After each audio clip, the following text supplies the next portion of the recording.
Hello. Hi, everyone. My name is Leah Valentine, and I am super excited to be here hosting this virtual book launch and celebrating the release of Stephanie's third novel in her Isle of Palm series. So today we're here to talk all about Christmas on Palm Court with all of you. So now, for those of you who haven't had a chance yet to dive into the story, let me just share a quick synopsis. So in this novel, we get to jump into the story of Elena Nelson, who in the past has already helped her sisters banish evil spirits, if you've read books 1 and 2. But that's the last thing on her mind this evening on the night of her engagement party. So when she suddenly becomes ill, something tells Elena that it's time to roll up her sleeves and fight for her life. Unfortunately, she may have to face this battle alone. So will she learn to harness her abilities, saving Christmas for everyone, including the last person she ever expected to help? So with that, super pumped to dive into this wonderful book discussion with our great friend and author Stephanie Edwards. And again, we're not gonna give away any spoilers today, so listen along. But something we will give away are some fun prizes. So we do have that as part of our virtual book launch. So without further ado, turn it over to you, Stephanie. Hey everyone, thanks so much, Leah. So glad you could partner with me on this again. We're excited to have you all here tonight. Like Leah said, we've got some great prizes, and I'll share what all those are at the very end. Throughout the broadcast tonight, though, be sure to look for our keywords. There will be 5 of them, and you'll need those in order to enter to win one of the prizes. So, again, that will be at the very end, and I'll show what those prizes are and give you the details on how to enter. Awesome. Super exciting. Great. So I'll read a little bit of chapter 12, and this is from the perspective of Elena Nelson. She is the middle sister in the Nelson family. In the first 2 books, you met Blake and Brittany, so it's Elena's turn to share her story. So here we are with Elena. Elena's eyes burned as she opened them, and her wrist ached. Moving to soothe them, she realized her hands were bound. Hey, why did you bring me here? No one answered, but as Elena's eyes adjusted, she took in the room. Someone had placed her on a firm bed with a faded but clean looking comforter. Chintz curtains covered the windows, and trophies topped with cheerleaders and majorette figurines covered warped wooden shelves. Elena wasn't from a wealthy family. What could an aging nurse possibly want from her? A door in another room slammed, and she jumped. Voices spoke in a hushed tone, making it difficult to make out the words. Elena shifted to project her voice as much as possible. Hello, can you hear me? Please tell me what's going on. No one responded. She huffed and swallowed the tears that threatened to splash down her cheeks. The chatter stopped, and footsteps approached the room where she was being held captive. Whispers were exchanged once again. Who was talking, and what were they saying?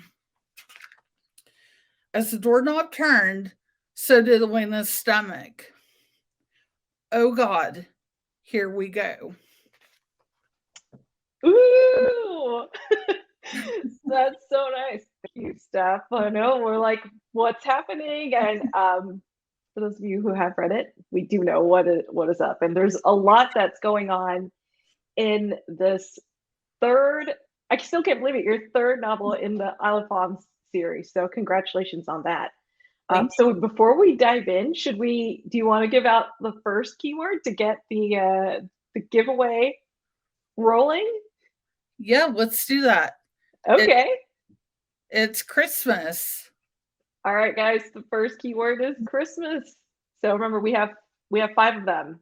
So stay tuned till the end. So Christmas. There we go.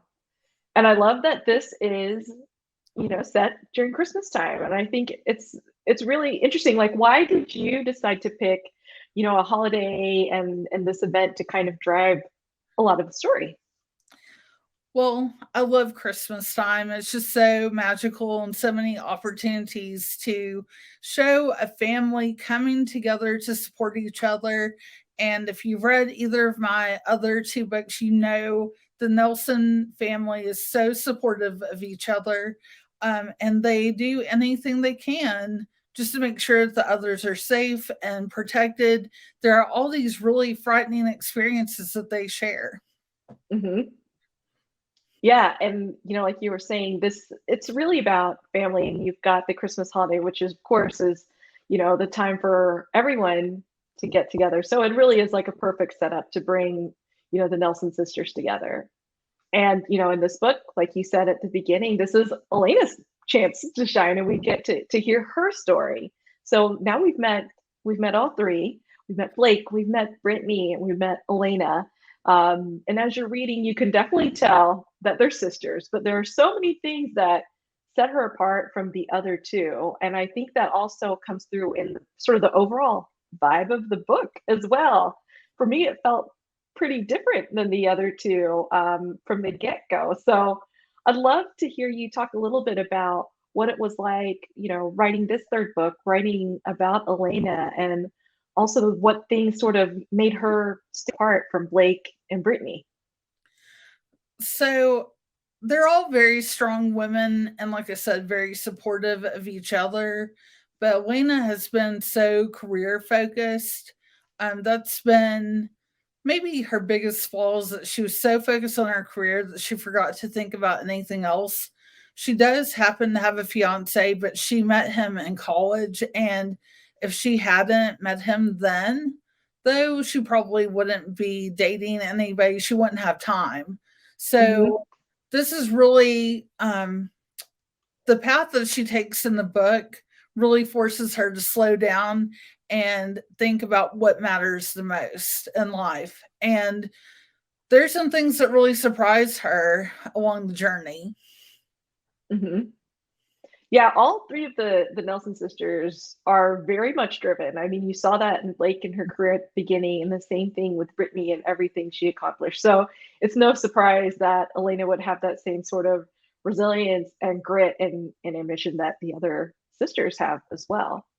Now, Mm-hmm. something really interesting that got me with the story is from the beginning, we start out in a totally different time period, and you actually tell the story in two different timelines in the first part of the book.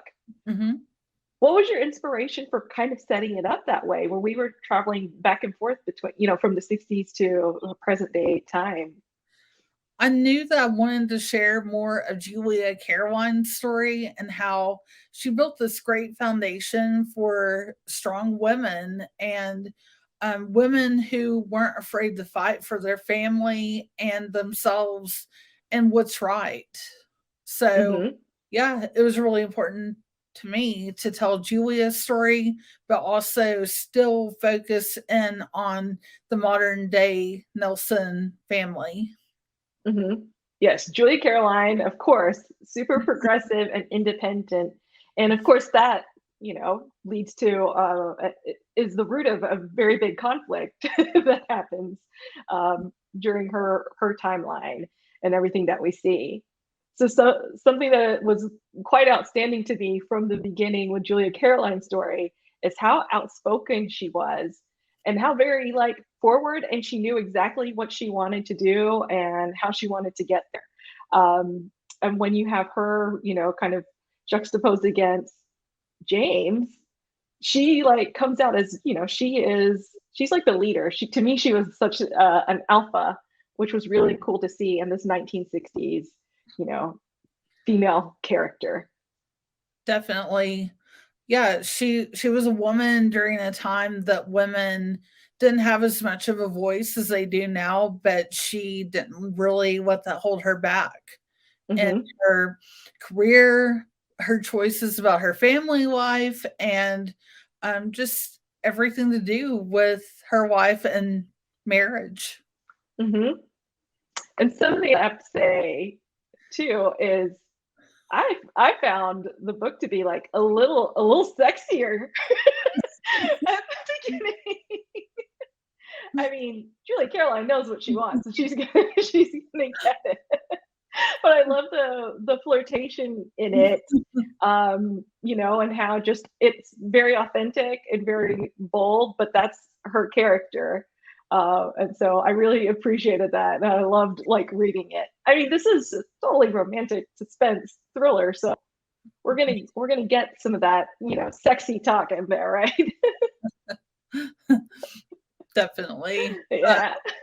I will still say though that the book probably falls into PG-13 rating at the worst um, moment, but you know, it's spicy PG-13. That's right. It's a spicy PG-13.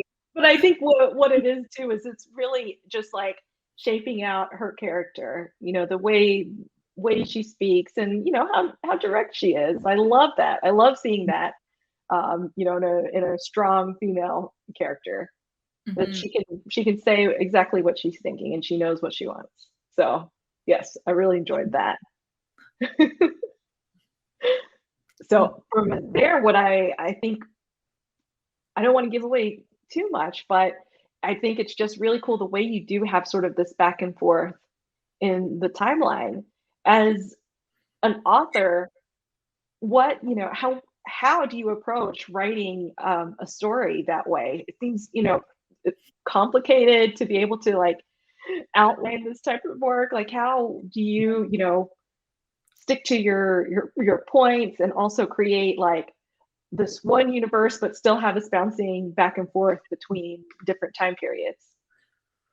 Well, I'm not going to lie, I am absolutely terrible at plotting. So I am what they call a pantser, which literally means flying by the seat of your pants when you write. No idea what's going to come into my mind and get typed or handwritten, however I'm capturing what's coming into my mind at that moment. I really don't know what to expect from moment to moment. Um, so I just go, I let inspiration take me for a ride, and then edit I out love it. something. I've never heard that before. A pantser, Mhm. our new favorite word. I That should know. be like a giveaway word later on. We'll do that. Pantser. Yes.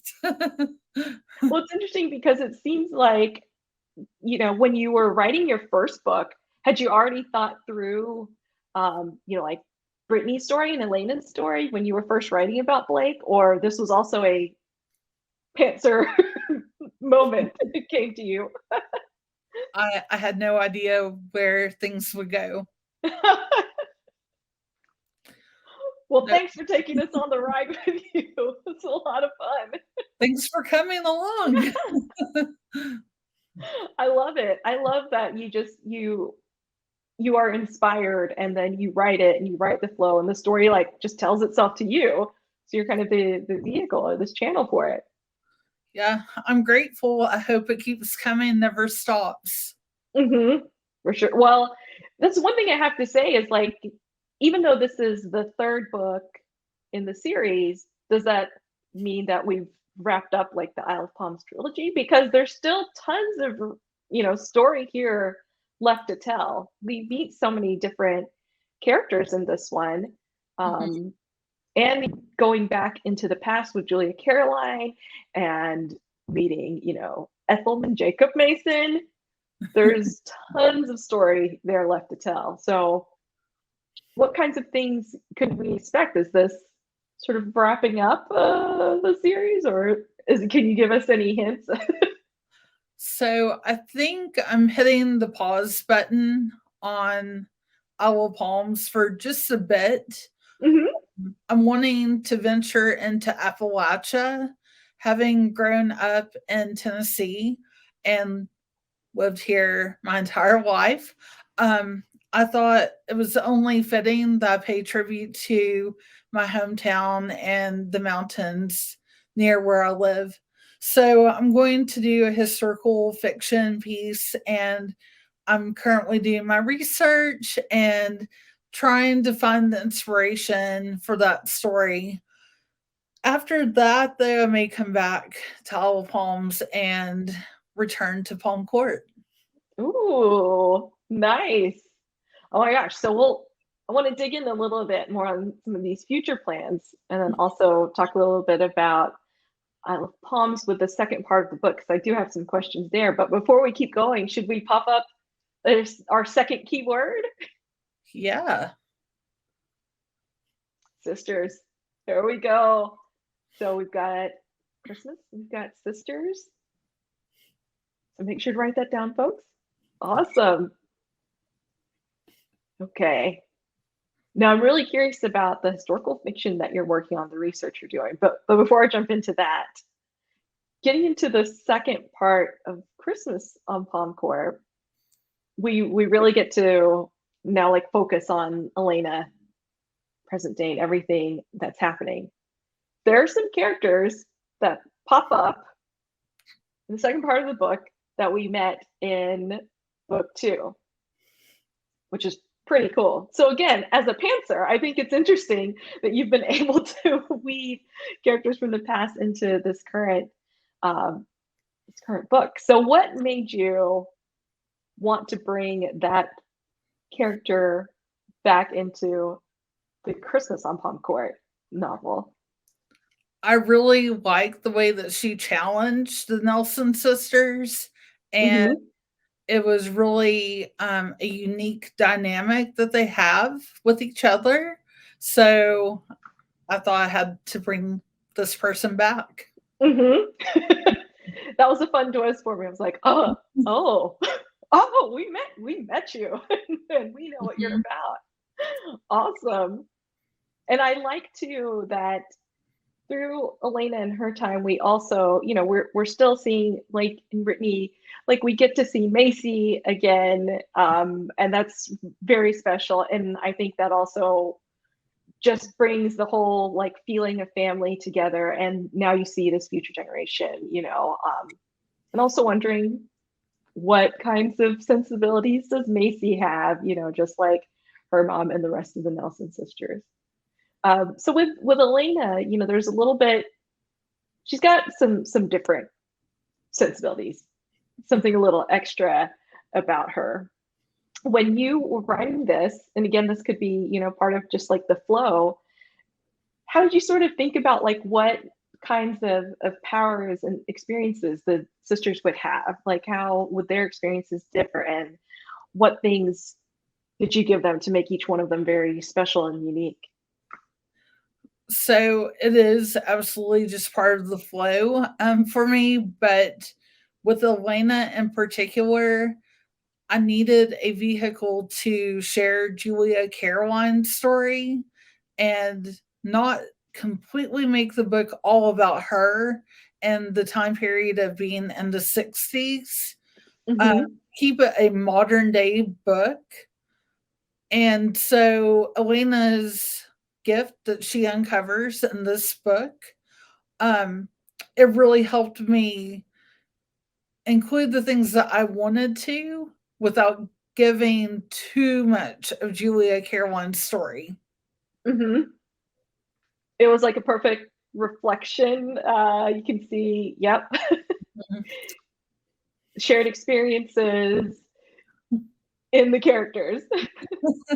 It's so hard not to give away any spoilers, guys. This is really so tough. Yeah, I think that the approach that you took was really creative and different, um, in using the shared experience to tell these two women's stories and what they could do. And of course, that's your thing, Stephanie. You're able to do that throughout, and you did it in the haunting, and then in the return, and now Christmas on Palm Court. Just incredibly exciting and super thrilling. And I love like my faves are back in this book. Like you have to have Nancy, right? You gotta have Clint. Um, it's so fun to see them, and even just having Elena there, it's nice. It's like you've opened the curtain up even more, rounding out like the Nelsons and their family. So it's also super sweet. And the way you see them come together and what they do for each other is just really compelling. Thank you. Yeah. So I know I don't want to give too much away. So everybody make sure you've got your copy, getting your copy of Christmas on Palm Court, which you can find on Stephanie's site. But I'm interested now to hear a little bit more about your next venture and what you're doing research on. Yeah, so I'd love to know a little bit more about the historical fiction piece that you're working on. Sure. Before we dive into that, do you want to share one more word? Yeah, let's do it. Okay, cool. Snow. All right, so we've got Christmas, we have sisters, and now we have snow.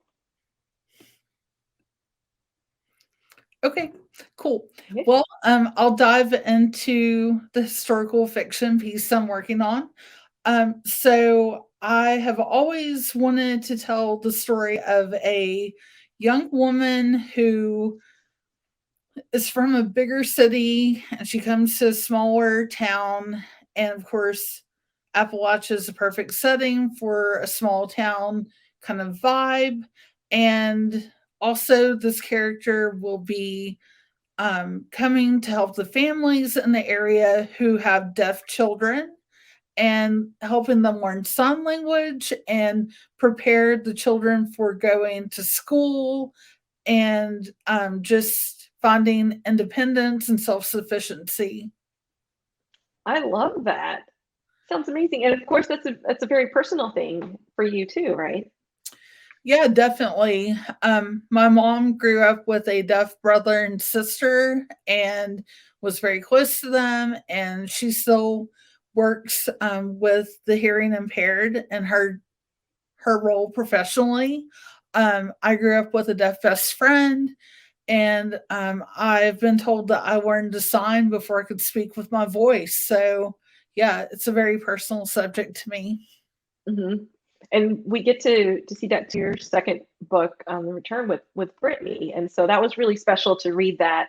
And even at the beginning of the book, you address this, and I thought that was so interesting and fascinating to get that insight, into you as an author, and then to get to read about a character who is deaf, because I think there are so many, um, characters and abilities that we don't get to read about, most novels today. So it was really nice for you to represent in that way.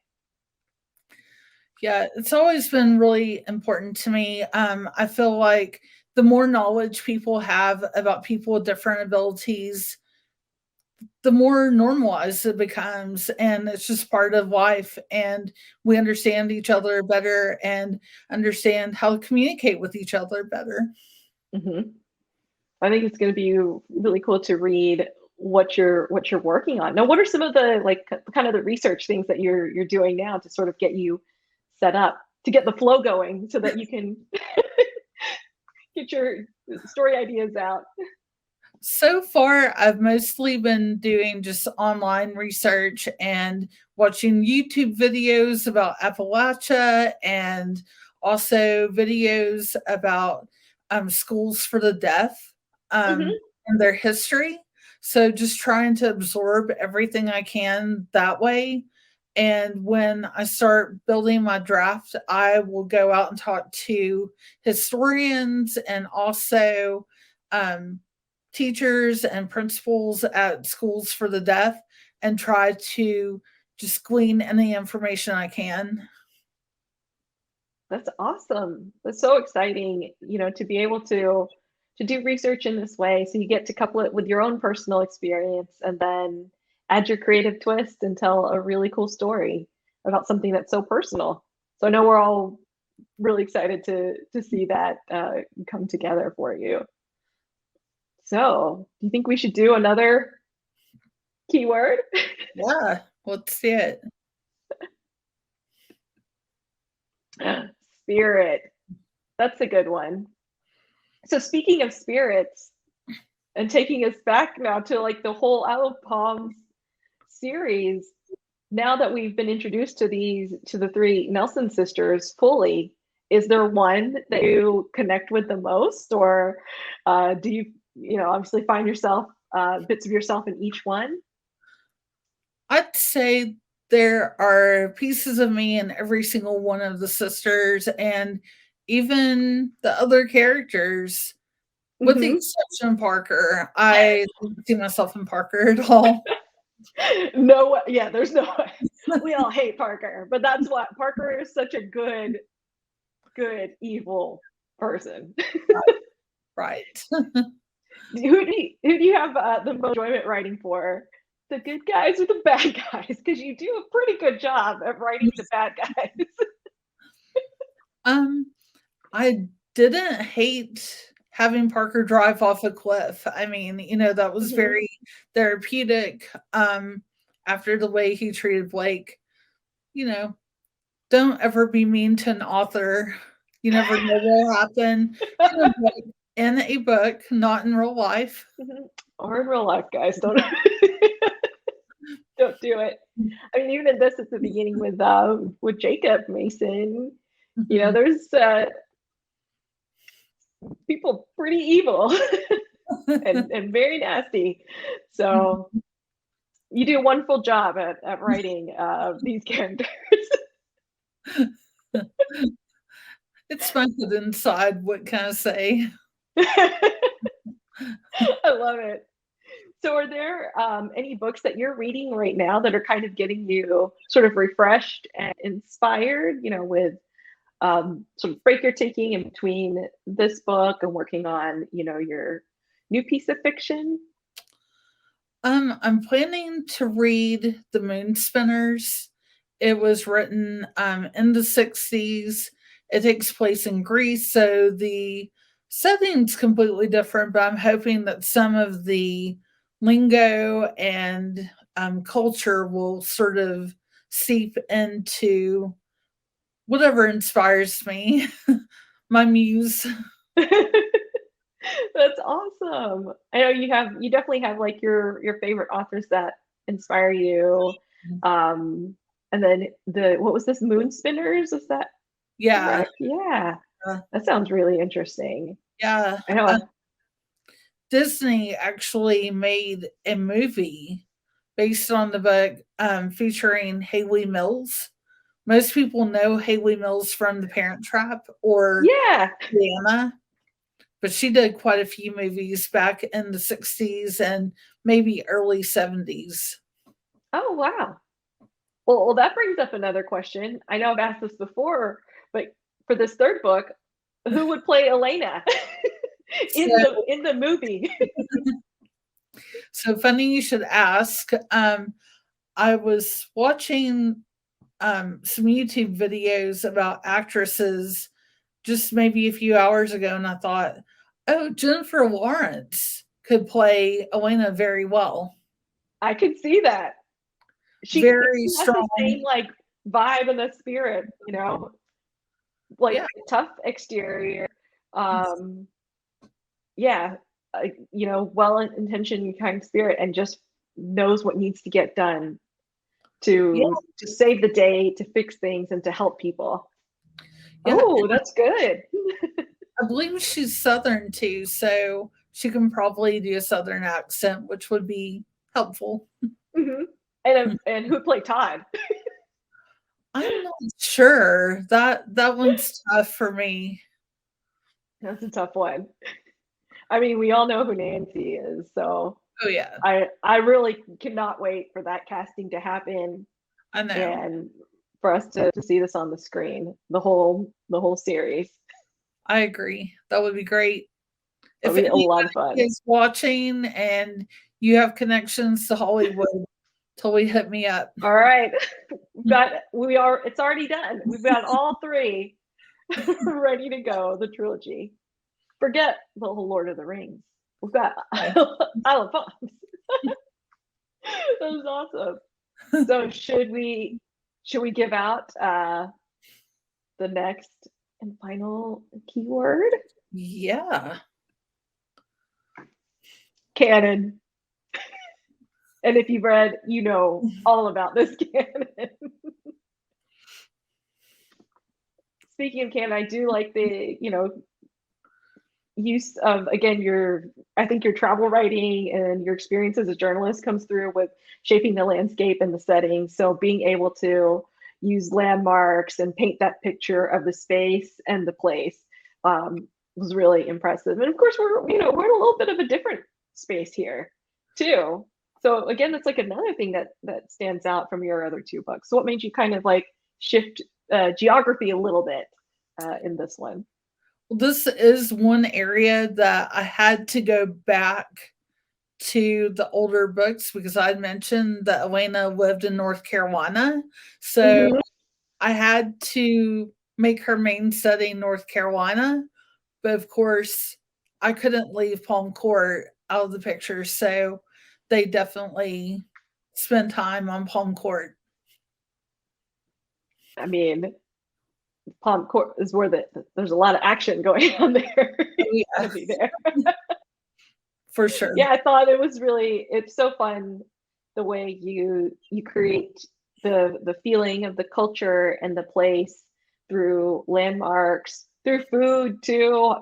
As a foodie, I'm always just super drawn to your descriptions about things that they're eating, even small things that you're finding, like a grilled cheese sandwich and things like that in the story.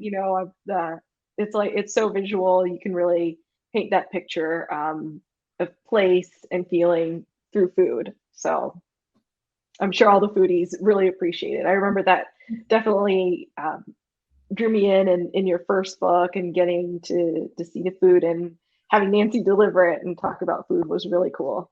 I think it was just like a great way to showcase the hospitality of the place and the culture. Yeah, food is definitely a love language in the South. And I Mm-hmm. know other places too, but in the South, it's like air. We Yeah. love our food. Mm-hmm. Yeah, that's how you show kindness and care. You got to feed everybody. You got to make Right. sure they're well fed. Like, Yeah, if you're not feeling well, like, you need to eat something, and not just anything. Like, I'm going to give you this very special meal or something that I've made. right. So I love seeing that. So I'm also, as I'm like reading through, drooling while I'm reading your book because I'm getting hungry. But I love it. I think it just again showcases um, your abilities as a writer to be able to tell stories and then kind of bring in your experience as a journalist doing food and travel writing. So it all comes together really well in your novels. So congratulations on that. Oh, thank you so much. It's definitely my passion, and I'm just glad to be able to share it with other people. Mm-hmm. Now, do you have any advice for aspiring writers who may be watching? Just write. Sit down and write anything that occurs to you. You never know when your next big idea will come. Mm-hmm. Got to feel the flow. You can pants it. I love that I've learned a new word today. Wonderful. So we've given out all of the keywords now. Should Mhm. we say them real quickly so people remember? So we have Christmas, sisters, snow, spirit, and canon. So make sure you got that. And then how can people enter the giveaway with their keywords? So I will have a link on Facebook, and my Facebook author page is at Steph Edwards Writes. Also, I will have it on my website, which is stephedwardswrites.com. So Excellent. all of the information will be there. It's easy to remember. And then, of course, if people who are watching have other questions for you, Stephanie, they can post it in the comments and let you know. Absolutely. Yeah. Awesome. Inbox Yeah. me, whatever works for you. Wonderful. Um, yeah. So I think we have been able to cover a great deal. Without giving too much away, really excited for you, Stephanie, that you published your third book in the series. You told a fantastic story that is full of suspense. It's thrilling, and it's also just packed with a lot of heart. And I think that's something that everybody just can, easily connect with, is this love and this bond within this family and the things that they'll do for one another, to keep everyone safe and protected and cared for. And so it's pretty incredible that you're able to bring all of those components together, uh, you know, within multiple generations of this family, and then tell it through the stories of these three sisters.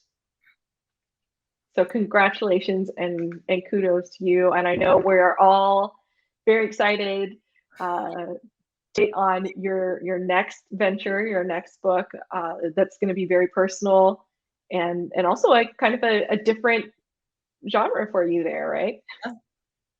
Yeah, definitely. Excited. Well, thank you, Leah, for hosting again. Couldn't do it without you. Oh, it's such a pleasure. This is so much fun. And thank you to everyone who's watched and supported me through this journey. I couldn't do it without you all either. So thank you. Just stay in touch and keep posted on everything that's going on. And I look forward to chatting with you all again. Yeah, we'll see you all again soon. I'm Yeah. sure of it. All Thanks, right. everyone. Thank you, everybody.